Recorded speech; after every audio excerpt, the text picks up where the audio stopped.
Hi, I'm Sandesh Soni. It's a wonderful atmosphere today. You can hear the birds are chiming, and it's a rainy atmosphere. There is a possibility of network disturbance, so I pre-recorded this talk, and I hope you will enjoy the talk. There are a lot of slides, so on every slide here, I have mentioned the page numbers. So if you feel you have a question, just please do mention the page number so it's easy to find and I will answer all your questions after the talk. I hope once again and thank you for uh, watching my talk and thank you. Tetris Kachori with Elixir and Phoenix LiveView. Hi, I'm Sandesh Soni. I'm building Society-kart e-commerce, a group buying platform. I live in Pune, India. Hi, my name is Hello World. Let me show you how to build this Tetris Kachori. Hi, my name is Pony and I will assist you in this. So what will be the flow of this talk today? A few conversations between Hello World and Spawny, few code snippets, again conversations and code snippets with points, and first we discuss core models, then the actions boundary, and then integrate with live view. So here is the Tetris game board. What elements do you see? Shape, board, score.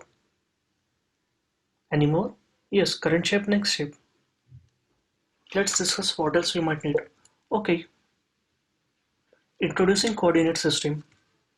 This is a tile, this is a shape, this is shape inside board, and with coordinates map. So for this shape, the for this tile, the coordinates are 4, 5, x, y. X increments as we go from left to right, and y increments as we go from top to bottom. So for this one, 4, 6. Now offsets, if you notice the pin, the coordinates of pin are 3, 5. So the offset x is 3, offset y is 5. So for this shape, I can, of this style, 4, 5, I can write it as 3 plus 1, 5 plus 0, and this 4, 6 as 3 plus 1, 5 plus 1. So why is this? So if we look at all the shapes, this T shape, here again, increment towards right and increment towards y increments as we go down. So 1, 0, 0, 1, 1, 1, 2, 1. Again 1, 0 for other shapes, and for the box 0, 0, x as increments 1, y increments 1, again 1, 1. Again on back to this board, here the width of board is 8 and height of board is 6. So as we compared 1, 0, 1, 1, 2, 1, 0, 1, 1, 1. Lens and indexer. So on this board, we understand the concept as all the line all the tiles in this lane are filled. We need to remove these two lanes, and for the rest of the tiles we need to pull them down. So we have every y every x as a lane,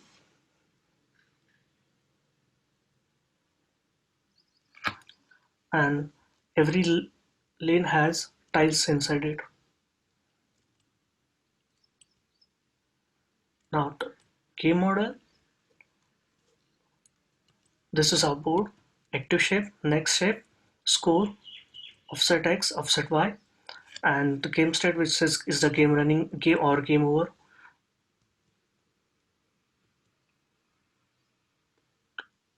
For quick recap, the models we need: shape, board, and the game. So let's build the score models. And what shapes should we use? These shapes: L, T, box, line. So for shape, This is the struct for shape, new line, line shape, L shape,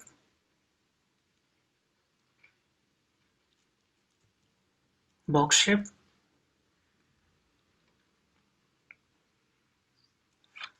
and we see color as red, yellow, red, and length. Why do we need length? This is for rotation purpose. When we rotate, we make use of the length. The board, core model board, the default width. This is the struct and the new function. Similarly for game, this is the struct and the new function. Rules. What are the constants about the shape? Shape cannot go out of the board and does not overlap with tiles on the board. And how do I validate if shape is inside the board? Validate each tile of the shape. The x coordinate of shape has to be between 0 and width of board, and the y coordinate has to be between 0 and height of the board. And how do I know if shape touches the bottom of the board? If y coordinate is equal to height of the board, it is at the bottom of the board. Now here, if we look at the orange shapes, this one does not obey the rule, this obeys the rule, and this does not obey the rule for x-axis. And in this one obeys the rule and this one does not obey the rule. The next rule, collision, again orange shapes. This one does not obey the rule, this one does not obey the rule, and this one obeys the rule. Here we, in this one we test if there is a tile below a shape. If the green ones, there is no tile below, and there is a tile below, here is a tile below. So the rules we need to check: shape is inside the board and no collision and does not touch the ground. So does that mean I need so many if else statements? No, we will make use of with statement, and we will use reduce while. So out of all the tiles of the shape, we will check for every tile. If any one of the tile fails, we do not check for the rest of the tiles we simply conclude the shape is at the wrong position. So let's start. Let's code the rules to check if the shape is in x coordinate is inside the board, and the API for it. If you look at here at the blue box, the x has to be between 0 and width of the board. Similarly for y, here is the code, here is the API, and here we check y has to be between 0 and height of the board. Now next rule, there is no tile below the shape. We check for the color of the tile. If there is some color, there is a shape present, there is a tile present, and if there is no color, it means it's empty here. If it's not, if we get nothing, if there is nothing, we say empty, and this is the API for it. So does that mean board stores all the shapes? Board stores the tiles, and the address of the tile has the value of the shape. So if there is no color for any address of the tile, if there is no color, it means it is empty.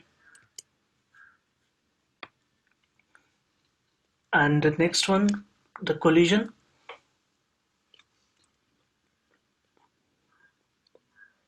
We'll just leave. What are the game functionals we need? I should be able to move the shape left, right, down. Shape can rotate. How do I move a shape? We simply change the offsets. How? For the left, we decrement offset x by 1. For moving the shape right, we increment offset x by 1. And for moving down, we increment offset y by 1. To see the code for the move, so for moving it left, we decrement offset x by 1. And if you look at the blue arrow, we test for this is u coordinates, that is updated coordinates. For this one, we check using new coordinates. We test the rule. If the new position of the shape, does it obey the rule? First rule, next rule, does it obey? If both rules are obeyed, then we set the new coordinates as offset x, offset y. And if any one of the rules fails, we retain the old state. We come with this to this black arrow here. Whatever the reason is, we retain the old state. Similarly, for moving the shape to the right, we increment offset x by 1. This is u coordinates, updated coordinates, and again we get the we validate for this new position. Does it obey? Next obey. Similarly, if both obeys, then pass, move it, else retain the old state. Now similarly for the rotation, we calculate the rotation and then we test for the rules, all the rules. If all the rules are obeyed, we move. If does not, we whatever the reason is, we retain the old state as it is. Now gravity does the job of moving the shape down every 500 milliseconds by 1. So every 500 milliseconds we increment offset y by 1 here. This one, this is updated coordinates. Now we test for the rules, do they obey? If not, here we implement it. Here this is the important part. For if there is a shape, if it's bottom of the board, we should drop the shape. So we say uh, calculate the move for the touch ground and continue with it. And similarly, if there is a tile below, so step for tile below, that is drop the tile here. And if this test say that uh, it results in game over state, so we declare the game over. Now what are the other functionalities, game functionalities we need? So when there is a tile below, add shape and continue with next. And if it is bottom of the board, add it anymore, yes. um, just remove the board horizontal lane. If it's filled, remove, and rest of the tiles should be moved down here. Example, this way. Again, this tile is moving. So this is done by board manager. It does that thing of adding shape to board. Now this is very lengthy, time consuming to explain, so we will skip it. But quick explain, we add the shape to board. Next, we add the tiles to board. So we increment, take every tile of the shape and add tile one by one to the board. Here we also need, we make use of put new lazy. Similarly for removing matured tiles, matured lanes. So this is also a lengthy one, but this is the code for it. Uh, so next thing, how do we check if any lane is matured? The logic is simple. If we check for the count of filled tiles. If the count equal to width of the board, it is a matured lane.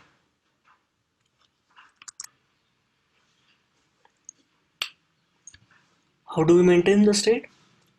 In the live view. How? We store in assigns. We store board, game is the game over or running. the offsets, active X, next shape, next active shape, and the score.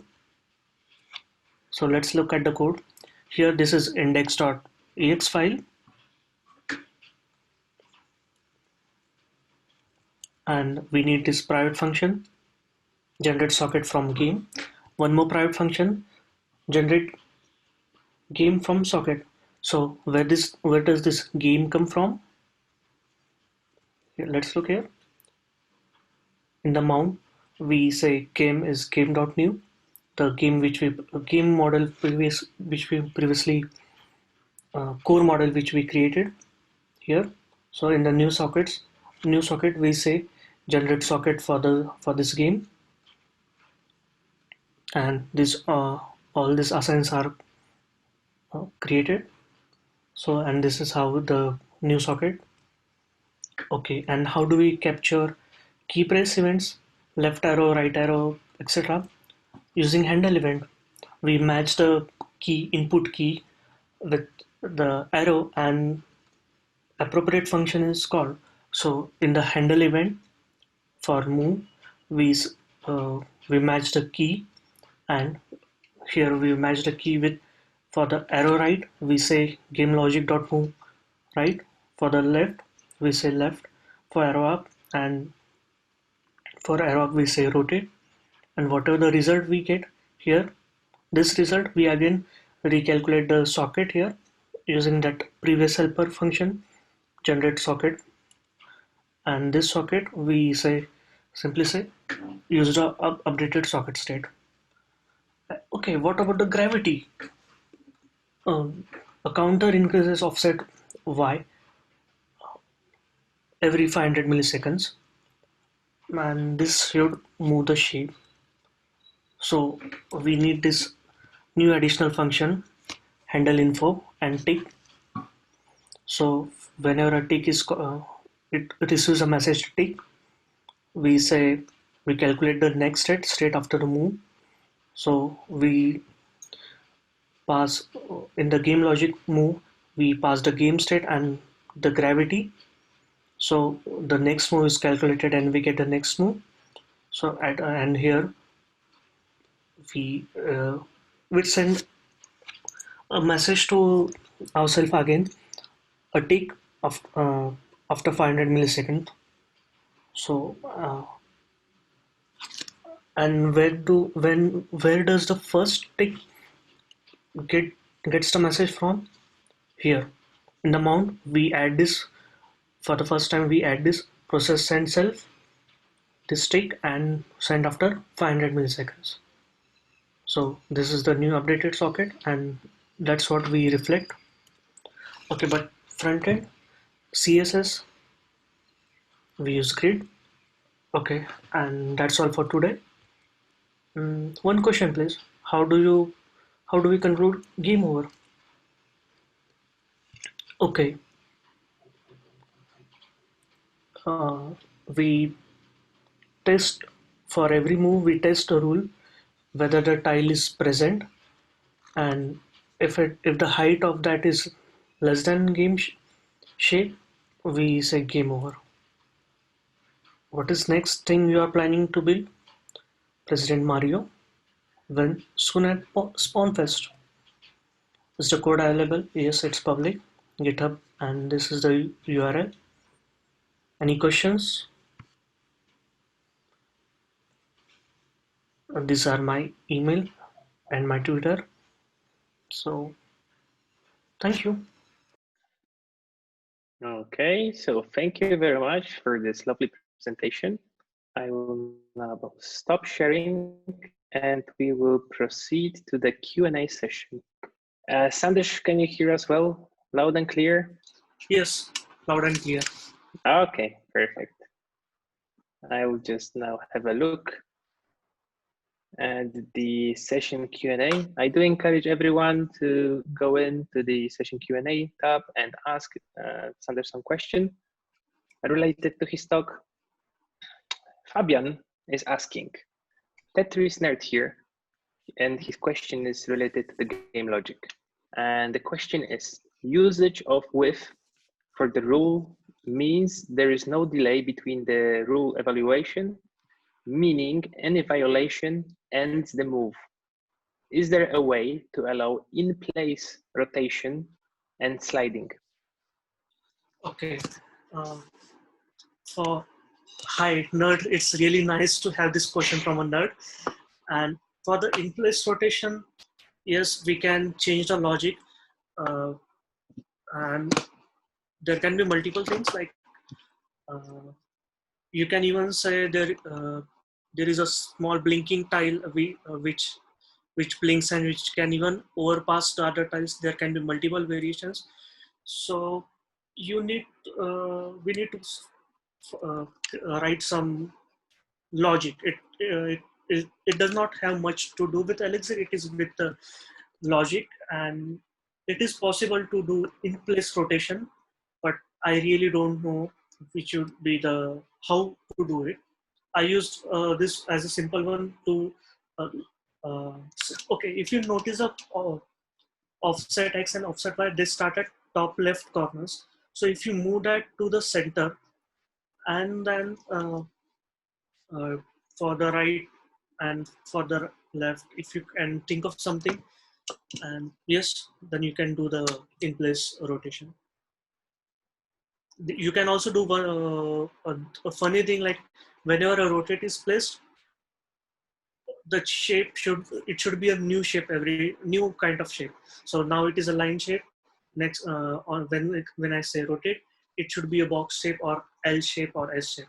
You can do it as much like whatever you want. Okay, so let's now go to the second question. Justin is asking, is it possible that the ticks that cause the blocks to fall could block the movement operations that are inputted by the player? I did not get the question. Let me read again. So yeah, the question, I think it's related to the game mechanics, whether you can, whether is it possible that the ticks, which were you showing in the code, could cause, that cause the block to fall, could block the movement operations inputted by the player.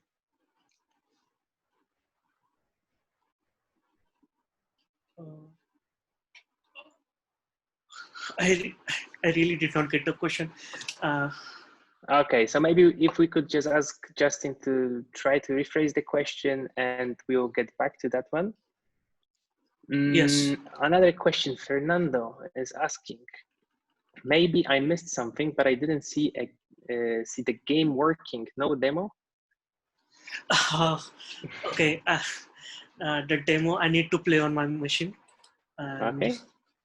Okay, your valid question. But is it widely available, or just need to go to GitHub and run it locally?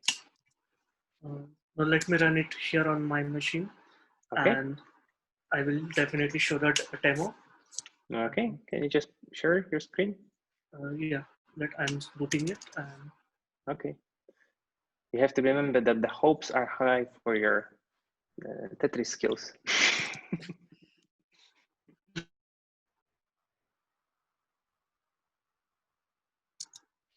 Let me share my screen. Okay.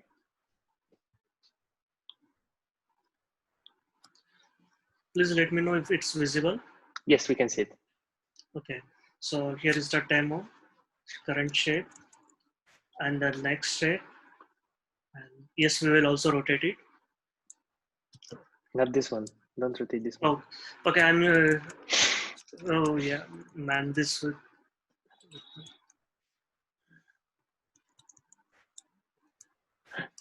Sorry for the lags. It's that I'm Zoom sharing and the mouse key events are in here or there.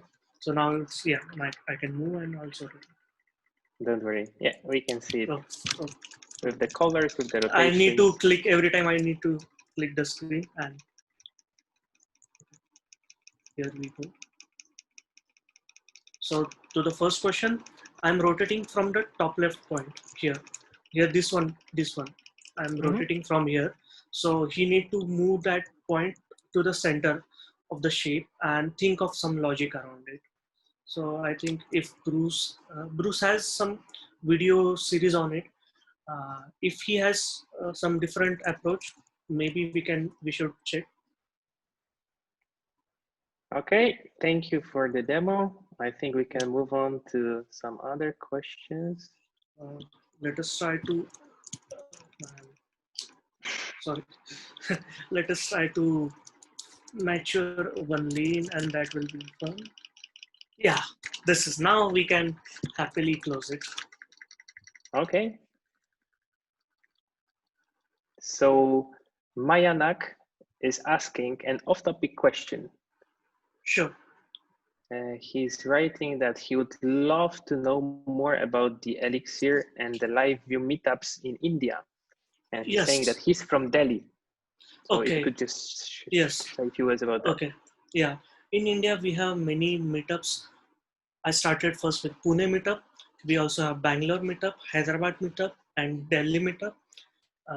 In Bangalore, we had 3 meetups this year in 2023. I think 4, and one was in-person physical meetup, and next 3 were online using Zoom and other tools. So people from Pune, Hyderabad also joined. And for the Delhi meetup, you should speak to Makbul, or even if you message me, or I will connect you with him. We also have Telegram groups. I'm speaking about the active meetups in India.